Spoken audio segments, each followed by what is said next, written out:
నేను కొణిదెల పవన్ కళ్యాణ్ అనే నేను శాసనం ద్వారా నిర్మితమైన భారత రాజ్యాంగం పట్ల నిజమైన విశ్వాసం, విధేయత చూపుతానని,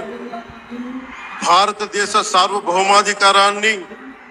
సమగ్రతని కాపాడుతానని, ఆంధ్రప్రదేశ్ రాష్ట్ర మంత్రిగా నా కర్తవ్యాలను శ్రద్ధతో, అంతఃకరణ శుద్ధితో నిర్వహిస్తానని, భయం గాని, పక్షపాతం గాని,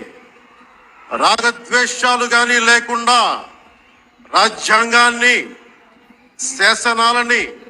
అనుసరించి ప్రజలందరికీ న్యాయం